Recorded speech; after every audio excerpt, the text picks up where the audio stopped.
Hello, everyone. Welcome to This Week in Politics. Well, I got to tell you, we're going to cover two stories. I was only going to cover one, the gift that keeps on giving.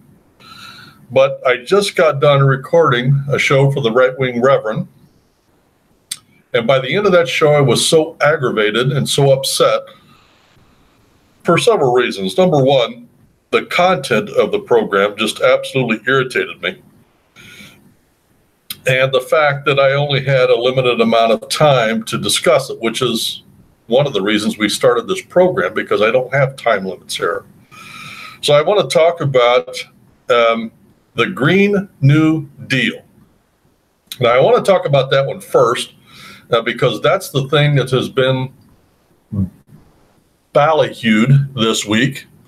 And you know, I had been listening, and I heard all the conservatives and the Republicans have all been lambasting it. And I thought, you know, I kind of discount that because it came from a liberal Democrat, a socialist, actually. And so you kind of expect that. And I just kind of put that into who really cares. And then I saw a copy of a page, an overview of what is in the bill. And I went through it in detail for the first time when I did the program. I mean, when I do these programs, I try not to be burdened with a lot of facts, but I want to have the facts at my fingertips. So I had them, and as I went through step by step, by the end of the program, I was actually yelling. I was so upset. So this time I'm going to try to keep it calm. I want to try to, but what I want to do is I want to relay to you why the outrage is so intense, and that we need to be called to action. I mean, everybody that is right of socialism needs to get involved. That includes the progressive Democrats, the conservative Democrats, the right-wing Republicans, the centrist Republicans, even the left-wing Republicans. We all need to be against this, and I'm going to explain to you in grave detail the details that are in this thing. It is so earth-changing, so monumental, that if any part of this gets through, we as a country are done. And then the second program, or the second issue I want to talk about, is the gift that keeps on giving. Now, when I did that, the gift that keeps on giving is, again, about this, and I can't remember how to say her name, but it's the new socialist representative from New York, and her name is Alexandria Ocasio-Cortez. Okay, that's her name. But anyway, she's the gift that keeps on giving, and for Republicans that are paying attention, for Republicans that want to win, Cortez is the gift that keeps on giving. Now, we're going to use as a basis for that, we're going to use an article that I found in the Wall Street Journal, dated Friday, February the 8th. And it's done by a writer and a lady that I just love. Her name is Kimberly Strassel. And she writes every Friday in the Wall Street Journal. And the name of her program, or her article this last week, was called "The Socialist That Could." So we're going to go over that. First, I want to get to this nightmare called the Green New Deal. Now, on this page it says overview, and this is a massive transformation of our society with clear goals and a timeline. Now, as I go through these, I want you to think about how this is going to happen. As I went through this the first time, the only way this, as I see it, can happen is if they structure it like they do in China. In China, they have the massive central government. Then each province has their government, kind of like Germany did with the SS. And then within that county, each city has their own city boss. And that city boss is responsible for everything that goes on in your life. That's the only way this is going to work. Now, you think I'm exaggerating? Wait till you hear what they've got in this. Okay. And I'm going to read directly from it so you know that I'm not improvising.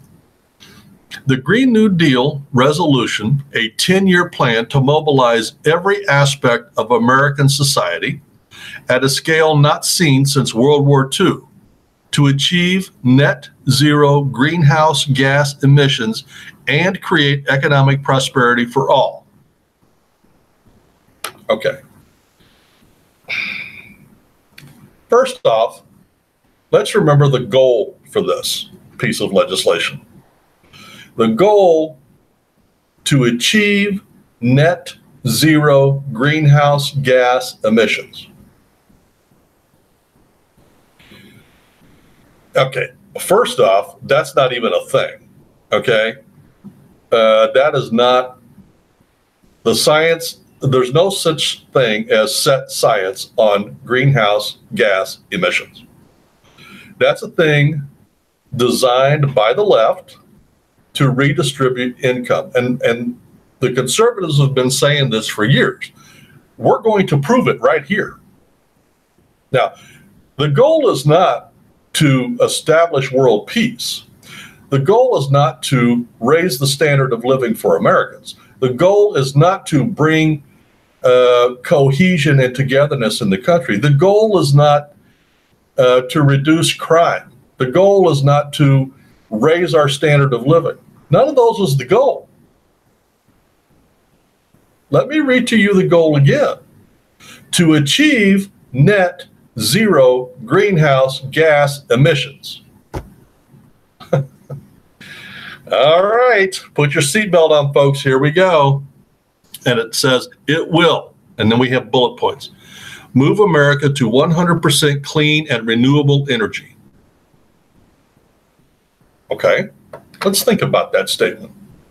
100% clean and renewable energy. That means no oil, no gasoline, no electricity,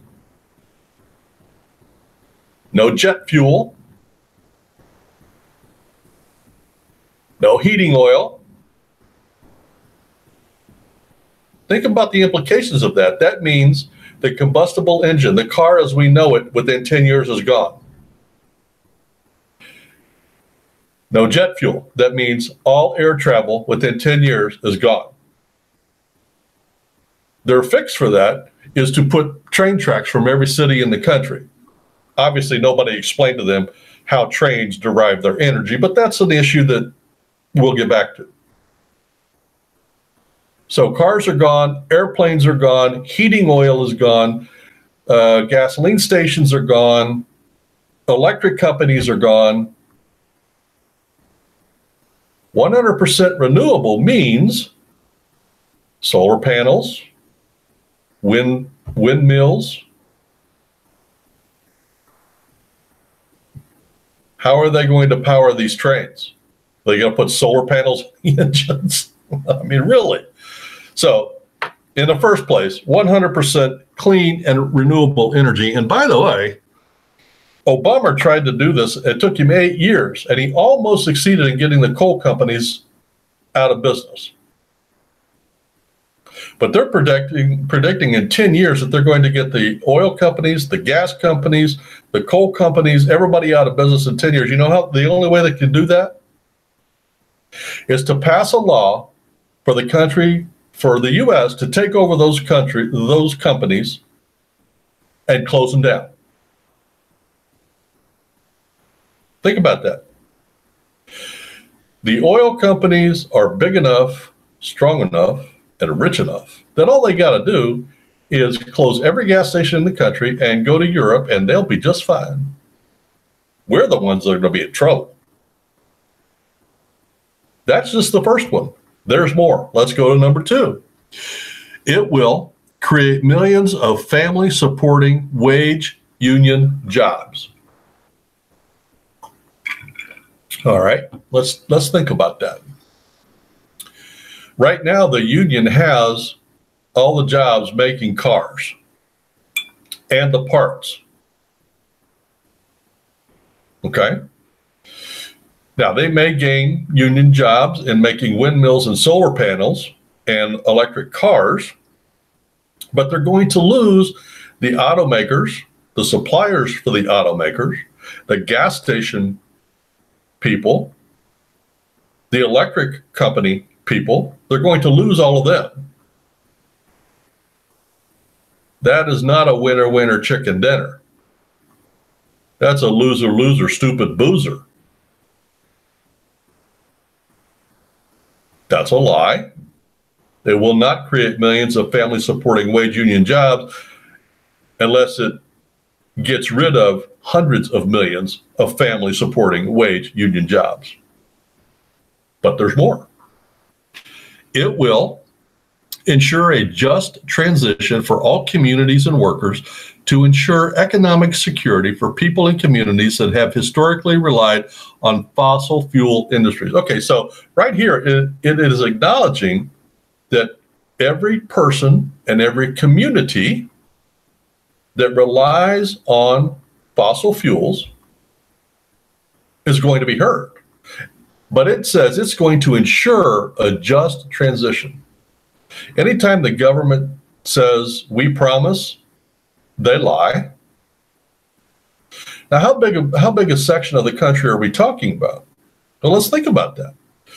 They're going to provide economic security for people and communities that have historically relied on fossil fuel industries. Most of Texas, Oklahoma, Louisiana, and most of the in the Gulf. And how are they going to ensure a just transition? Are they going to close down all the refining plants and oil mines or oil fields and they're going to have them make windmills? I don't think so. This is insanity, people. We're only on number 3 and we got a long way to go. Let's go on. It will ensure justice and equity for frontline communities by prioritizing investment, training, climate, and community resiliency, economic, and environmental benefits in these communities. Okay, wow. Remember when I told you up front that the only way any of this could be happening is if there was like an overseer in every city that controls every minuscule thing that you think, say, or do from cradle to grave? Here it is. Now I want you, let's break this down. The government is going to ensure justice and equity. Okay, first off, let's think about, is there justice just from the Democrats? Because this is a Democratic thing. Have the Democrats, since they've been in power, been able to ensure justice in the court system? The answer is no. If there was justice, Obama, Clinton, Comey, Lerner, and the whole rest of that pack would all be in jail. There is proof galore that all of them are guilty, and yet they walk around. There's no justice. They can't give justice except the justice that they want. So when they say ensure justice and equity, that's a lie. But let's go on. For frontline communities, who defines what frontline is? Texas is Republican. If the Democrats get this passed, the Democrats will be in charge. They're not going to say that Texas is frontline. They're going to say California is frontline. Think about that. By prioritizing, okay, and here's the scary part.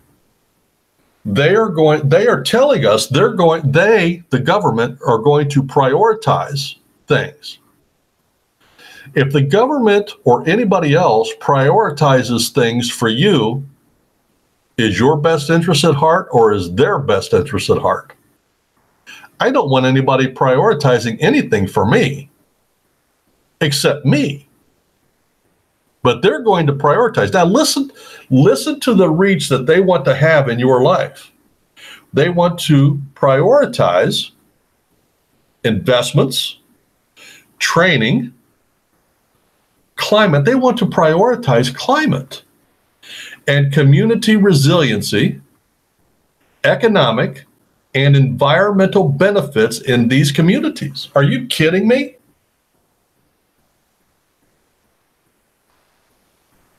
They're going to prioritize. Okay, so after they prioritize that, what are they going to do with those priorities? Let's say that they determine that climate is most important out of their priorities. Is that what gets all the money? Then what about the economic and environmental benefits? Oops, I'm sorry, we ran out of money. That's lower down on the list. But first, we're going to prioritize climate. This is a boondoggle, people, and we're not done. It will build on FDR's second Bill of Rights by guaranteeing. Okay, so this is a second part. Now we're going to have a whole lot of bullet points here, and I want you to remember the picture that I painted. We got the main government, and in order for this to happen, this is the only way that this is possibly going to happen. Each county will have a wing of the federal government. And then within that county, each city will have a wing of the federal government. So the federal government will grow massively, massively, to ensure everything from cradle to grave, they're going to control. And they're telling us right here they're going to do that. But we're not done. We got a lot more to go. It will build on FDR's second Bill of Rights by guaranteeing a job with a family-sustaining wage, family and medical leave, vacations, and retirement security. Okay, so now they're going to guarantee some more stuff. Let's go back and take a look at what they want to guarantee. Let's start with the last one first, retirement security. I have two words to say to that. Social security. How's that working out for you? Just to remind you, FDR said he would guarantee, because this is all based on the New Deal, remember? And FDR said he would guarantee our retirement. Now, for people that have paid in, you pay in thousands of dollars. Even if you have a below average job, you still pay thousands of dollars every year for 40 years. So let's say, as an average, you pay $2,000 a year in Social Security. Okay? For 40 years. That's $80,000 you've paid in. Not to mention what your employer has paid, which is another $80,000. So $160,000 has been paid into your account. You're getting $1,200 a month. That's $14,000 a year. How long at $14,000 a year would it take for you to get that $160,000 back? A lot of years. And the illegal aliens that are coming in getting on welfare are making $3,500 a month on welfare while you're making $1,200 a year in Social Security. Think about that. But yet they're going to guarantee my retirement security. They're already supposed to be doing that, and they're not. I don't feel secure about it. They want to guarantee my vacation and my medical leave and family leave. And here's the fun one. A job with family sustaining wage. Okay, let's think about that for a second. First off, AOC, define for me what a family is.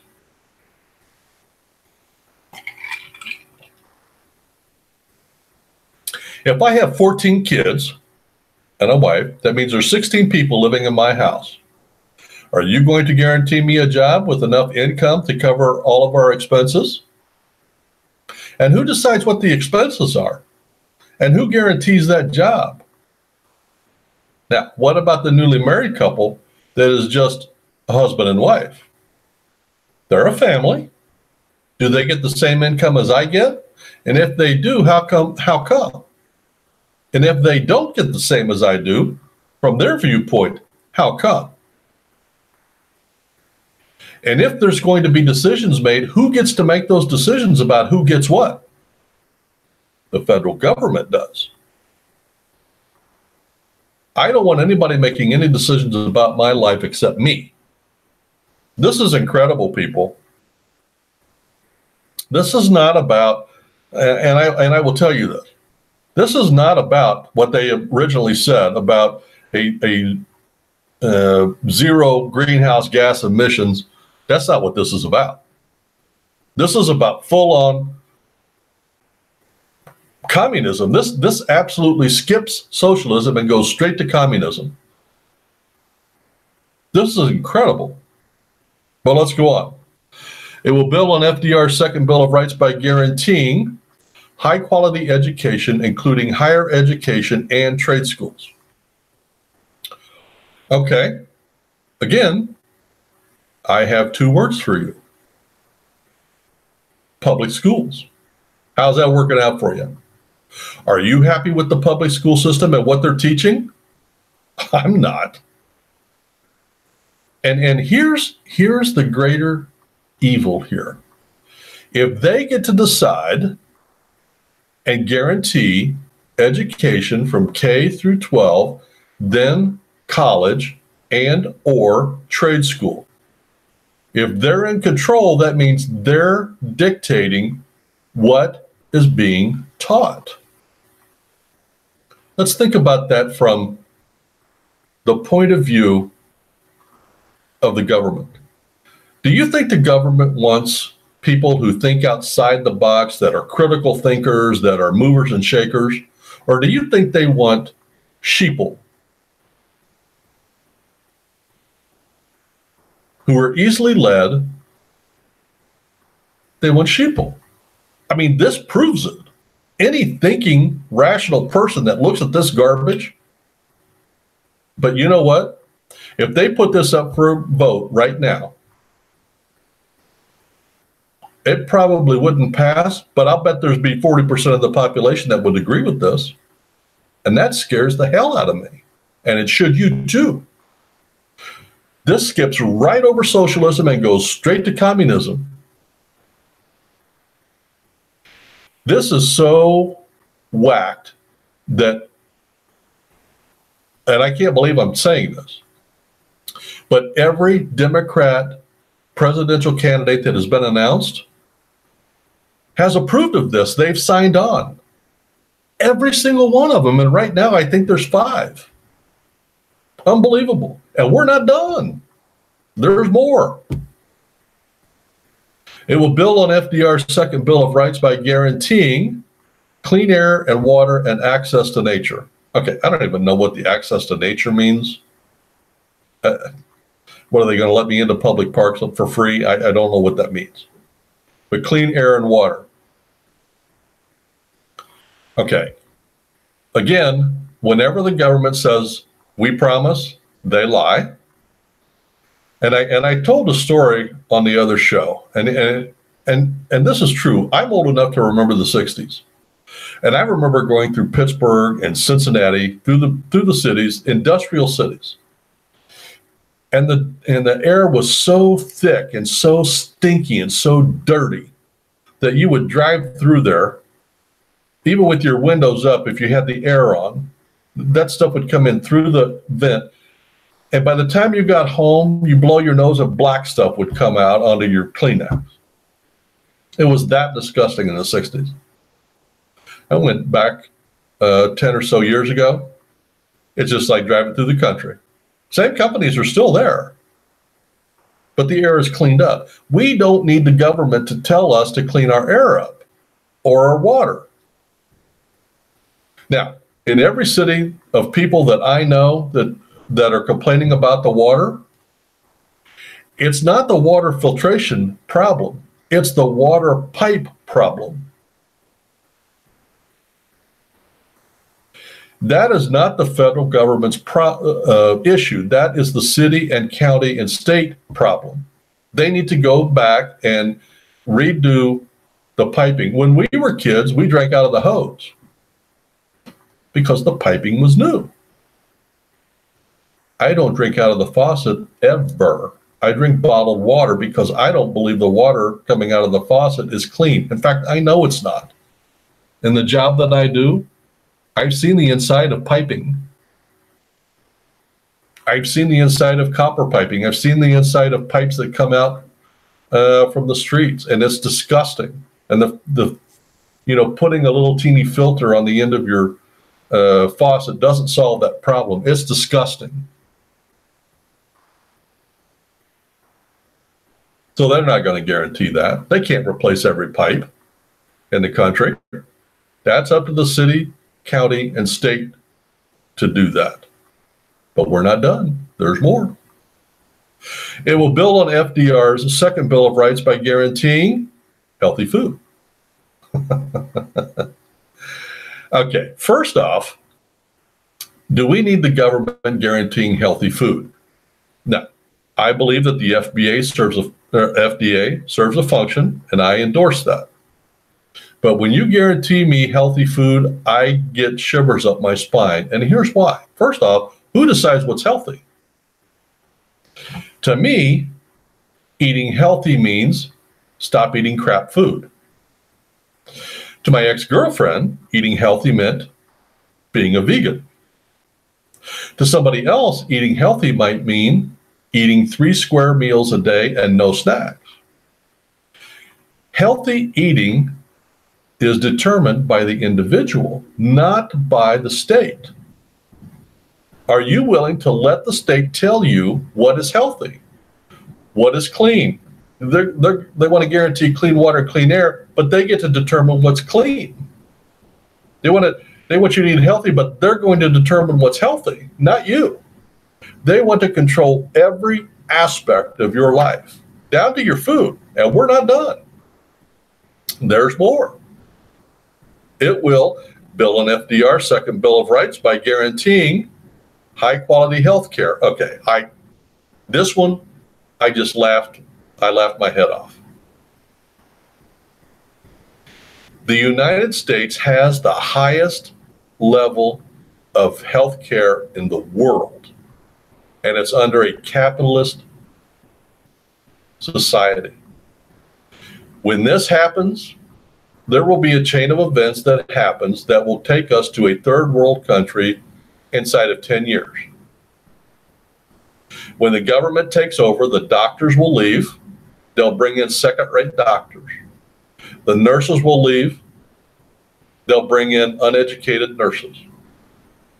The research and development will stop, so there'll be no new medicines. Without the private hospitals, there'll be no more building. The buildings will degenerate. The equipment will break. Within 10 years, we will be living in a third world country, medically speaking, and they're going to tell me that they're going to guarantee high quality health care. Let me give you a statistic. Right now, they want to talk about Medicare for all right? The cost of that is $3 trillion a year, okay? $3 trillion. The entire U.S. budget is $4 trillion. That means to do one thing, just the health care for all, your taxes have to double, okay? The education part for the free college and or trade school is another $2 trillion a year. That means your taxes have to go up another 25%.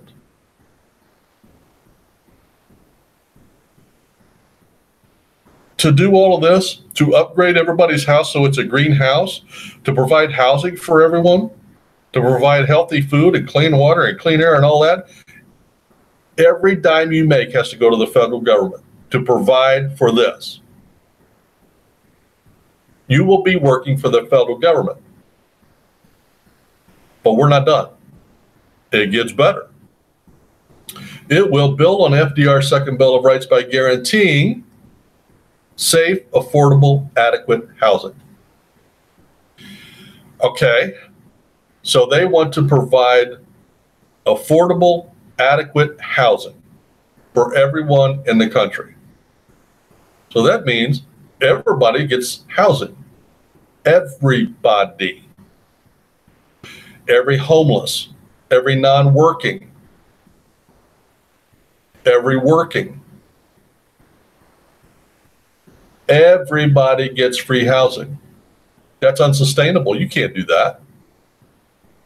But let's say for the sake of argument, you could do that. If I'm working 80 hours a week to survive, and Joe Blow doesn't want to work, and you're providing him an income and a house, and healthy food and clean water and clean air, what incentive do I have to go work? I'll just stop working and I'll get housing and free food and healthy water and air and food and all that. Again, within 10 years, the country has become a third world country, not only in medical, but because nobody has an incentive to work. And again, if less people work and the government gives more and more, well, Margaret Thatcher now comes home to roost. You eventually run out of everybody else's money. This is unsustainable. When AOC was asked how she was going to pay for that, you know what she said? We'll just print more money. Wow. And she supposedly has a degree in economics. Well, that's what they did in Venezuela. And now it takes a whole wheelbarrow full of cash to go buy a loaf of bread that you can't find on the shelves because socialism has taken over and the country is going broke. 3/4 of the people that used to run the oil companies in Venezuela is now in jail, and their production has dropped by 75%. And Venezuela used to be the richest country in South America, and now it's broke. And the people are eating dogs. That's what's going to happen here. And it will happen within less than 10 years. I guarantee that will happen if this passes. But we're not done. There's more. It will build on FDR's second Bill of Rights by guaranteeing economic and environment free of monopolies. Okay, I don't even know what that means. I suppose they mean the energy companies, which is absolutely wrong. I mean, look at it from their standpoint. If they get rid of the oil companies and the electric companies and everything is going to be done clean and renewable, who's going to be in charge of the clean and renewable? The government.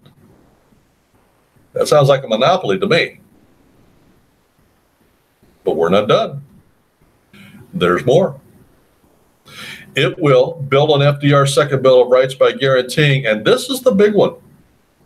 I want you to pay attention. By guaranteeing economic security for all who are unable, which I have no problem with, or unwilling to work. So let's take this to the extreme to prove the point. Let's say that everybody in the country decides they're unwilling to work. Remember the example of me working 80 hours and Joe Blow's not working? What if everybody looked at that and everybody said, okay, if I can live like that, I'm not working either. Now you've got nobody, just like they do in Venezuela. You got nobody working the oil mines. You got nobody working the coal mines. You got nobody working the factories. Why would they?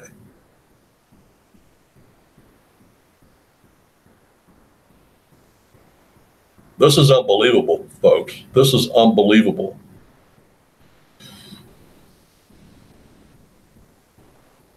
To go from a capitalist society and to bypass socialism and go straight to communism, I can't even believe this is even seriously being considered at any parts of the world. And yet, we know that it is. And how do we know that?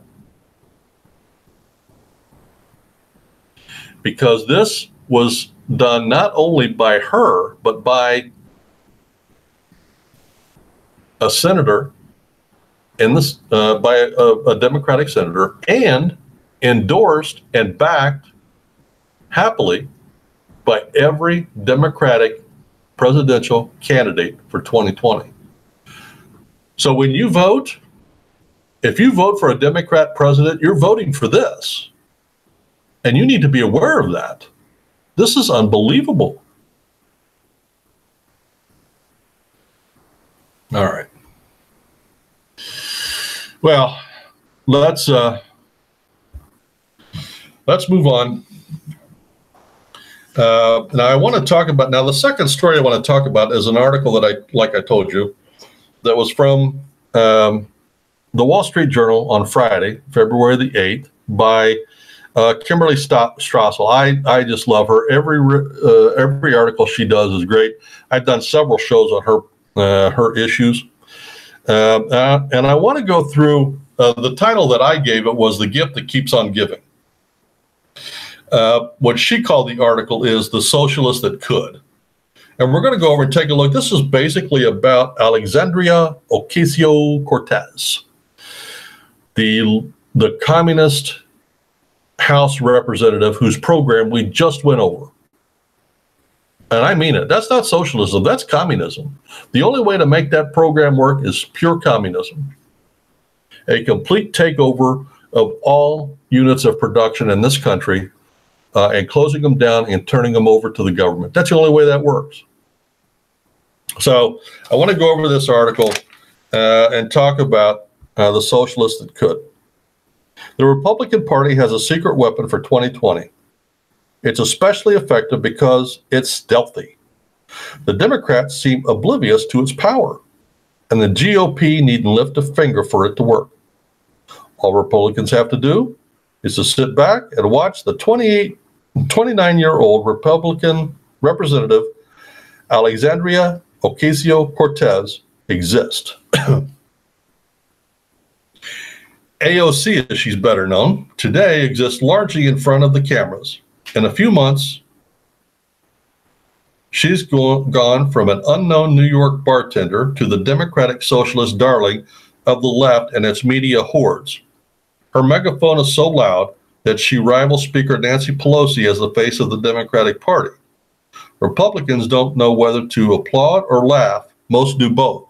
And I want to tell you a little bit that I know about Ocasio-Cortez. Her credit rating is below 500. When she got to Washington, she couldn't pay for her rent. She had no money. She's been evicted 4 times. And she was a bartender.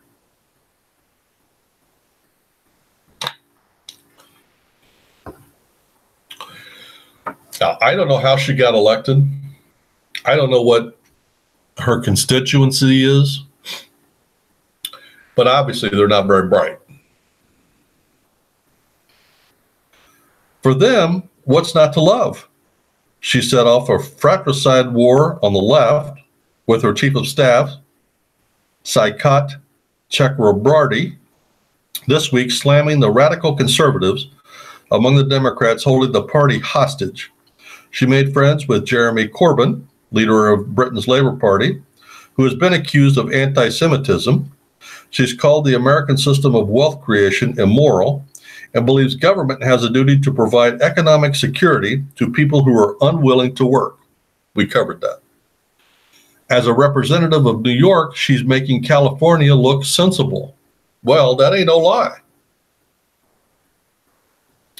On Thursday, Ms. Ocasio-Cortez unveiled her vaunted Green New Deal, which we just discussed, complete with the details on how Democrats plan to reach climate nirvana in a mere 10 years.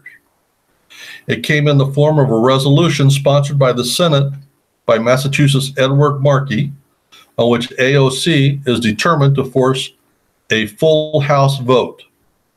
That means every Democrat in Washington will get to go on the record in favor of abolishing air travel. We talked about that. Outlawing stakes. Oh, I forgot to tell you about the farting cows. Yeah, somehow they're going to get rid of all the cattle that fart.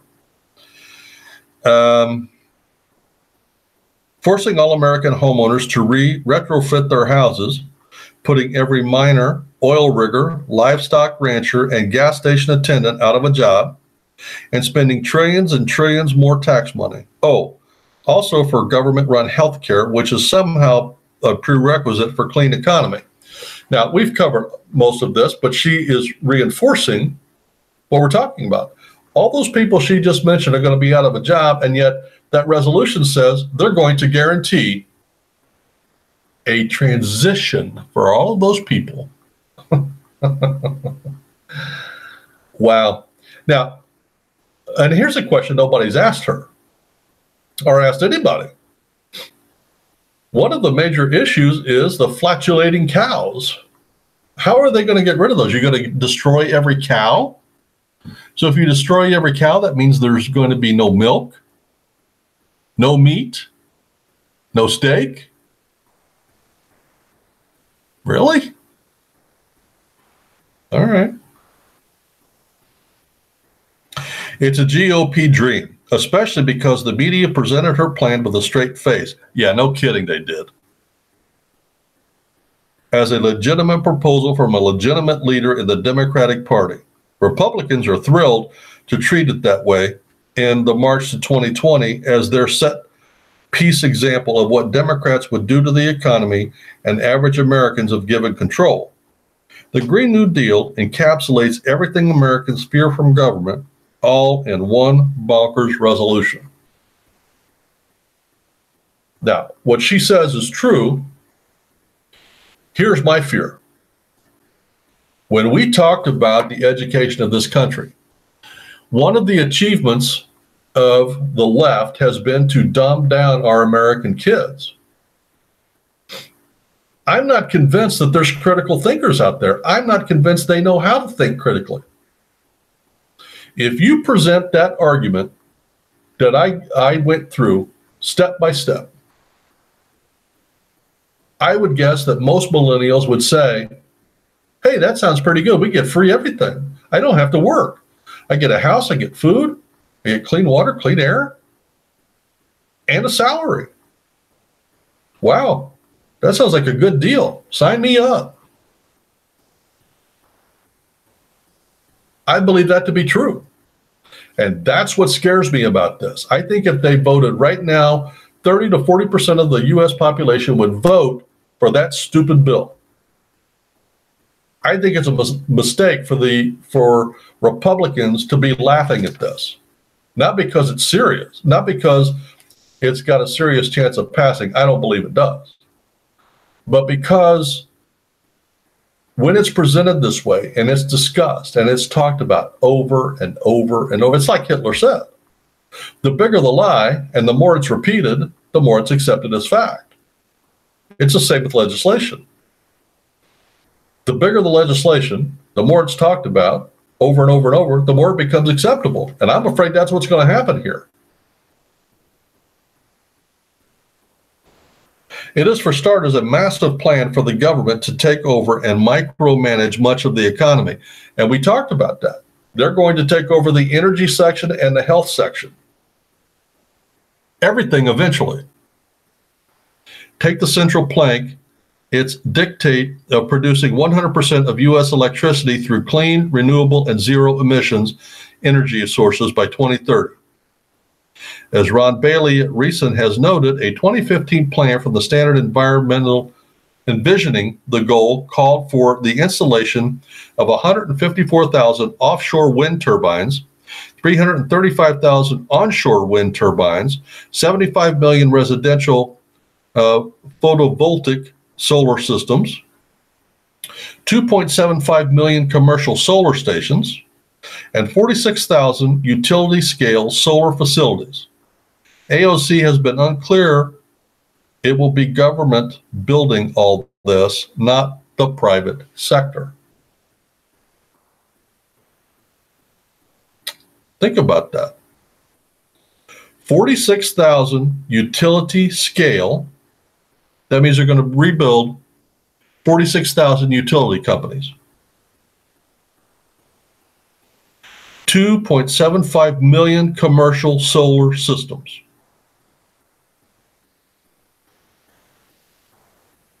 335 onshore wind turbines. That means windmills.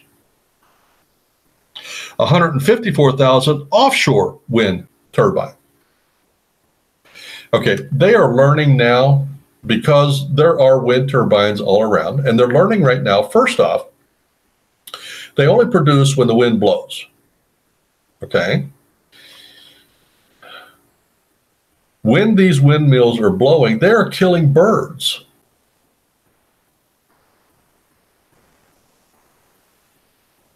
And we haven't got near this number of wind turbines built. And this is for here and for now. And this is just to provide electricity for our homes. These numbers don't include power for anything else. This is just power for the homes, and the government is going to pay for that. How are they going to pay for that? Just print more money.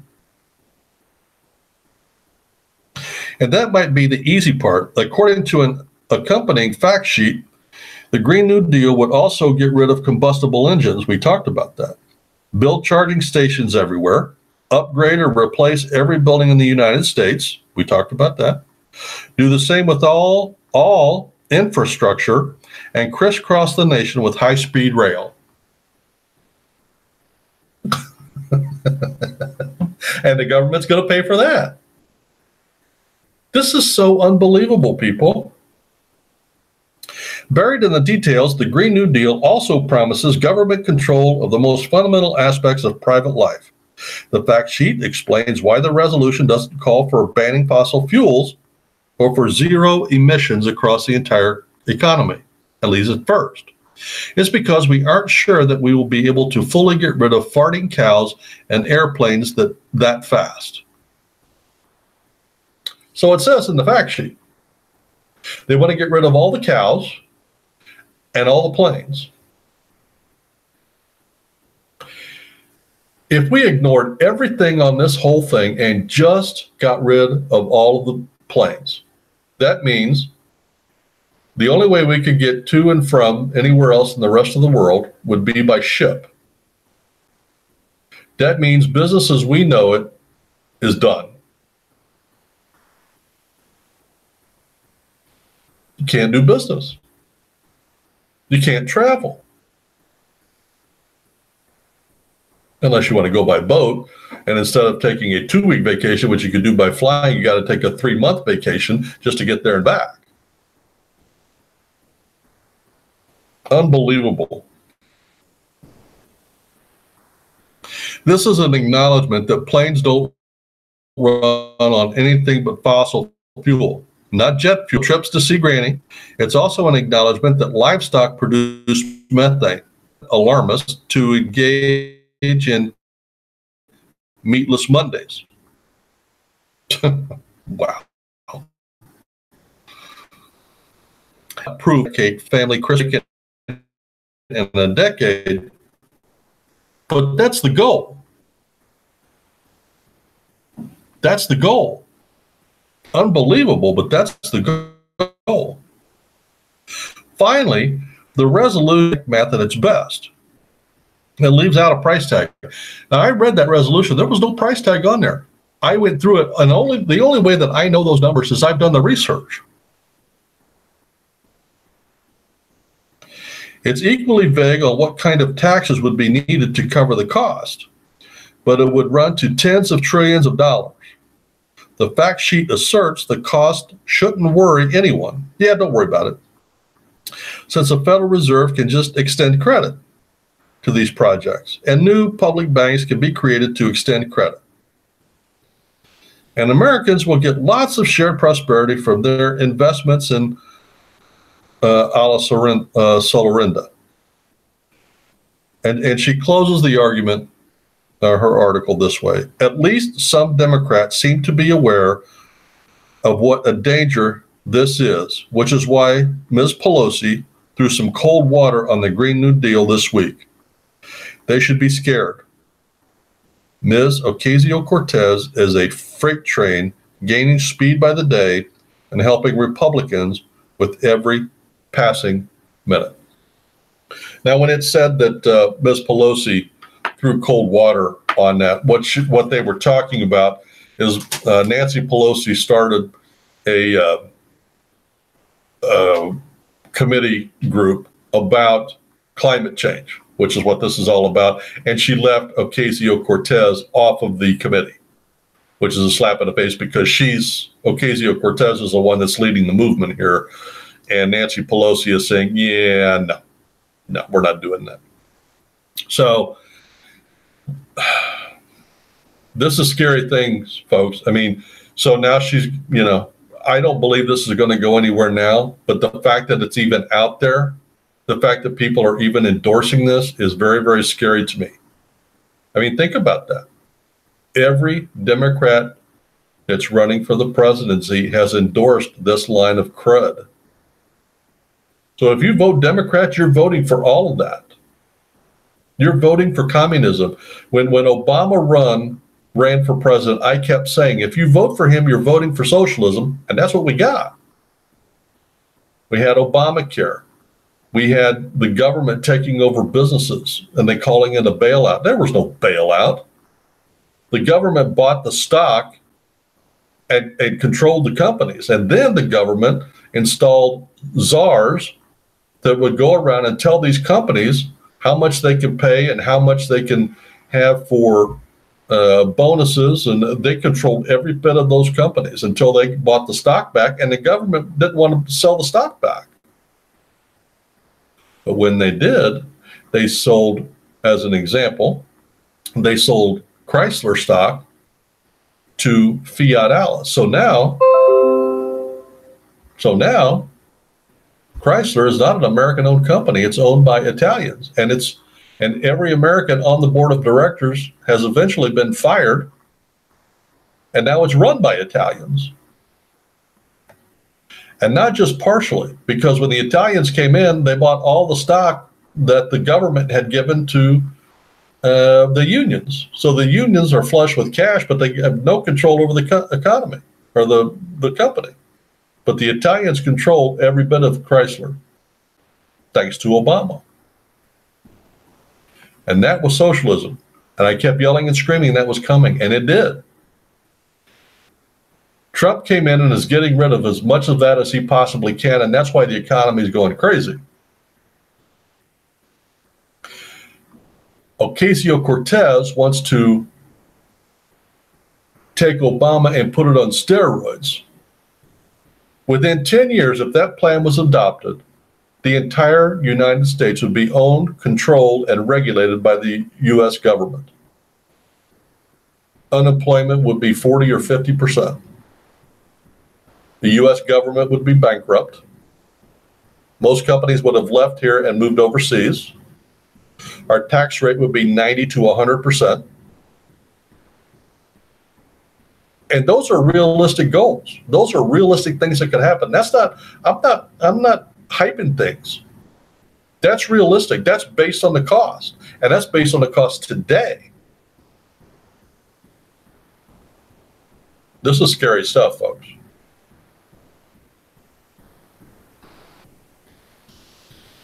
So when they talk about this Green New Deal, I want you to keep in mind that the Green New Deal is a shell game. It's just taking socialism, putting it on steroids, and now if this passes, we will be communist. This will be a communist country. Now, what they're not telling you is once this passes and they get it installed, elections will be gone. There won't be elections. We won't have an option to get rid of them. Think about it. If they control the medical, if they control industrial, if they control manufacturing, and they control the energy, who's going to fight them?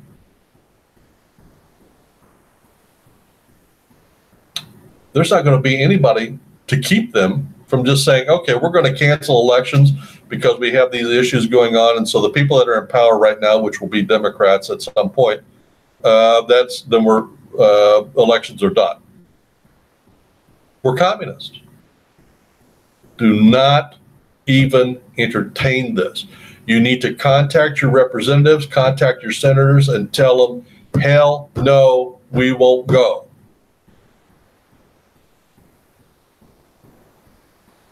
We cannot go down this road. This must be stopped. It must be nipped in the bud. This must not even be remotely entertained. Kimberly Strassel is absolutely right. This is a nightmare waiting to happen. We need to nip this right now. And we, as Americans, we can do this from the grassroots.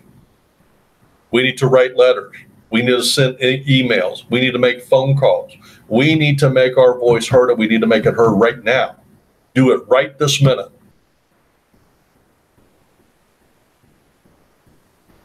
All right. That's the program, everyone. Thank you for listening to This Week in Politics. I do want to say we are still asking people to come to our website at prayerboxministry.org. And we started something, well, actually we started about a year ago, but we are now producing programs that are not going to appear on any social site, but are going to be exclusive content on our website. That's another reason for you to come to our website directly. We ask that when you go there, if you like what you see, earmark our page, or, and here's what I do, put an icon on your desktop, because as far as I know, tomorrow we could be off of the social media and we'd have no way to reach you guys. So put an icon on your desktop, go over there. We like to say you can do one thing every single day for 7 years and never repeat what you're doing. And we're putting 4 or 5 things a week on there now anyway. So go over there and check us out, prayerboxministry.org. You guys have a blessed week. I look forward to next week when we can sit down and talk about this week in politics.